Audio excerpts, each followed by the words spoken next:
Sylvain Ouellet de Méga Animation, merci beaucoup de prendre du temps pour jaser avec nous. Là. Avant de débuter, est-ce que tu veux prendre un petit 30 secondes là, pour nous parler de ton entreprise? C'est quoi? Puis ça fait combien de temps que tu es démarré? Bonjour tout le monde, mon nom est Sylvain, comme on l'a dit tantôt, les productions Méga Animation. Et ça fait depuis 2000 qu'on est en poste, on est là, incorporé. Et dès le début, on a commencé à s'incorporer dès le début parce qu'on y croyait. Pourquoi j'y croyais? Parce qu'on avait fait quand même plusieurs travails en animation pour plusieurs autres entreprises. Fait que quand on a débuté, on avait quand même, on avait cible de faire de l'animation. Fait que les compétiteurs, je les connaissais. Les gens qui font le même métier que moi, je les connaissais aussi. Fait que ça fait depuis tout ce temps-là qu'on fait de l'animation. Et j'avais espérance de contaminer, c'est quoi de dire, d'autres personnes à faire de l'animation avec moi. Parce que je tripais déjà à l'époque et je voulais faire triper du monde. Fait que j'ai dit, je vais m'entourer, puis je crois à l'équipe. Je pense que dans la vraie vie, on peut pas être bon à tout faire. Et si on s'entoure de gens, des gens, quand tu sais ta compétence et quand tu sais c'est quoi tes faiblesses, mais tu deviens plus fort. Et ça a commencé comme ça. OK, super. Là, je sais, là, j'ai déjà eu certaines expériences avec toi, puis j'ai vu des gens qui ont déjà communiqué avec toi là, pour avoir des conseils, avoir des trucs. Ce que je trouve intéressant avec toi, c'est justement, tu as une belle ouverture à parler avec des gens, même qui peuvent devenir des compétiteurs à toi. C'est quoi l'avantage à toi de jaser puis de parler ou même de donner des trucs à des personnes qui vont te faire, entre guillemets, compétition? Effectivement, parce qu'elle avait communiqué avec moi, parce qu'elle voulait se démarrer une entreprise, Oui. puis je l'avais informé, je l'avais coaché, puis elle me dit, pendant l'entrevue, elle dit, tu sais ce que je voulais faire, là, je te dis que je veux partir une entreprise, puis qu'est-ce que tu en penses? Mais j'ai dit oui, mais j'écoute, je peux pas toutes les faire. Puis à force de se partager les bonnes pratiques, ben on va bien paraître dans le marché parce qu'on est quand même Eh oui. dans le milieu l'événementiel, c'est souvent reconnu pour des discos mobiles ou des compagnies pour enfants. Fait que des compagnies comme la mienne dans l'organisation d'événements et que c'est pas en planification de mariage, ben là, je viens d'en perdre plusieurs entreprises, plusieurs personnes qui comprennent pas le concept. Ah, t'as des mascottes? Non. OK. T'as déjà fait, tu veux faire des mariages? Non. OK, mais qu'est-ce que tu veux faire, toi? Ben, des parties de bureau. Je veux faire de l'organisation d'événements. Ah, tu veux tout planifier, les tables, les nappes, les affaires? Non, je fais pas de location de tables, de chaises, de nappes. Je m'organise à faire en sorte que l'événement va bien aller à la préparation de l'événement sur place. Que je vais m'assurer. Fait que quand elle m'avait appelé, ben, je me fait un plaisir.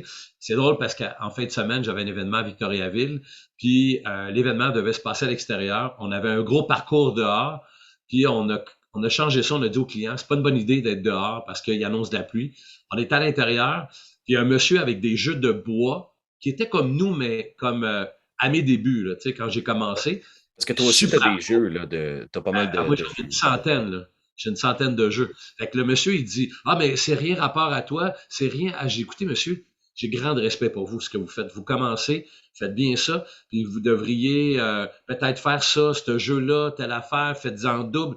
Il dit, pourquoi tu fais tout ça?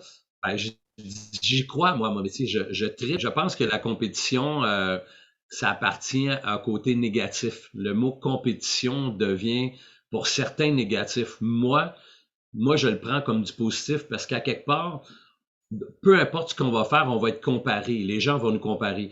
Mais on peut pas toujours avoir des atomes crochus avec tout le monde. Ça veut dire que certaines personnes qui nous approchent nous voient animer, ou nous voient coordonner, ou nous voient faire notre métier, disent, ah, un peu moins, ou oui, c'est bien ça que je voulais voir. Tu sais. Fait que ces gens-là, ils vont pouvoir comparer.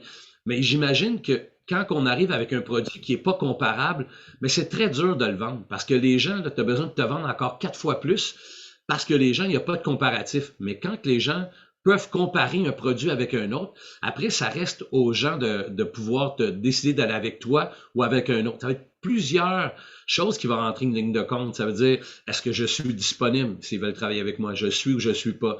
Est-ce que moi, je suis capable de rendre ce mandat-là que le client m'a demandé? Et est-ce que moi, je peux le client, c'est pas qu'il n'a pas de sous, c'est pas que moi je charge plus cher ou pas assez cher. Ça dépend de l'offre et le service demandé. Ça veut dire que on est ou on n'est pas trop cher, ça dépend du moment. Ça veut dire que nous, si on se tient bien, on ne baisse jamais nos prix pour avoir un contrat. Puis si on décide de prendre le contrat, mais on offre le même service qu'on a décidé de proposer, ça veut dire que peu importe ce qui va arriver, tu dois offrir le service proposé. C'est-à-dire que les autres compétiteurs, après ça, qui on appelle compétiteurs, ça veut dire que si eux décident, après avoir un peu de notoriété, de baisser la qualité du produit, ben là, ça devient leur problème et moi, ça devient un plus-value pour moi. Si on décide de ne pas bien traiter mes employés, pigistes et collaborateurs, ben là, tu deviens aussi à créer des compétiteurs. Parce que si je traite pas bien la personne avec qui je travaille, que je collabore, ben c'est sûr que cette personne-là va être poussée à faire soit de la compétition et te dénigrer, ou soit donner à d'autres personnes des mandats qu'ils ne veulent pas donner à toi parce qu'ils n'ont pas aimé ton service ou ton attitude que tu avais. C'est-tu un peu justement sur l'attitude ou l'ambiance que tu offres que tu réussis à te démarquer de tes compétiteurs? Ah oui, l'attitude et la collaboration que je vais avoir avec les gens, tu sais, moi, je pense que tout le monde est remplaçable. Tout le monde, il y a personne. Je suis parti à l'étranger pendant 2 mois de temps, j'ai donné les clés à un employé et la compagnie a continué. Les gens m'ont dit, est-ce qu'il va faire le travail? Je vais le savoir à mon retour. Et la compagnie a continué. Mais c'est la même chose, ça veut dire que tout le monde est remplaçable, mais il y en a qui se font indispensables.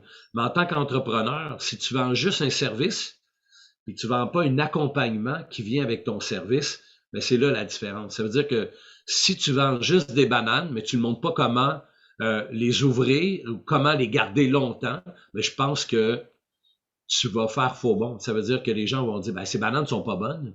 Ils sont pas longtemps assez fraîches. Fait que l'animation, c'est la même chose. Si je te vends une animation, tu me dis, j'aimerais avoir une animation X.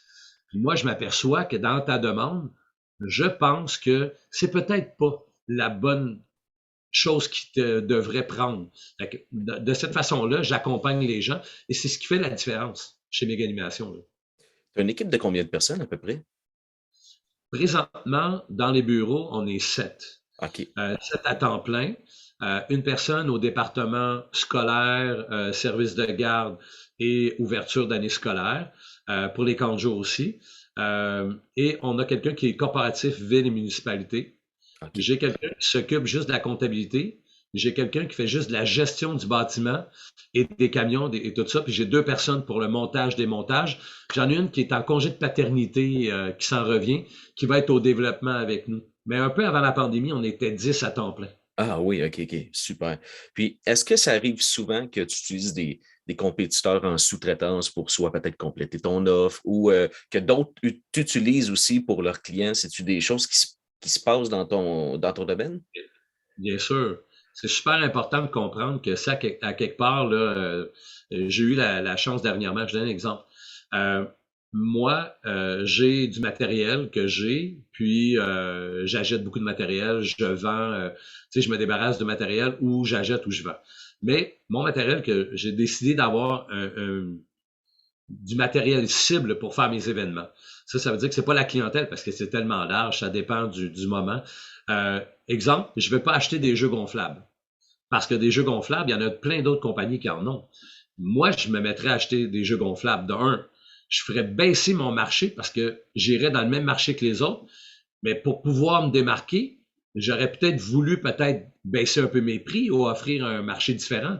Fait que là, ce que je fais, c'est que je nuis à ma compétition, mais je me nuis à moi-même parce que j'ouvre le marché. C'est-à-dire que le client il va être content parce que on va se battre, on va faire baisser le prix. Mais en fin de compte, comme eux, que pour nous, c'est pas une bonne idée. Fait que quand que j'ai des bons fournisseurs qui sont autour de moi, qui offrent un produit, ben, je m'en vais en sous-location avec eux.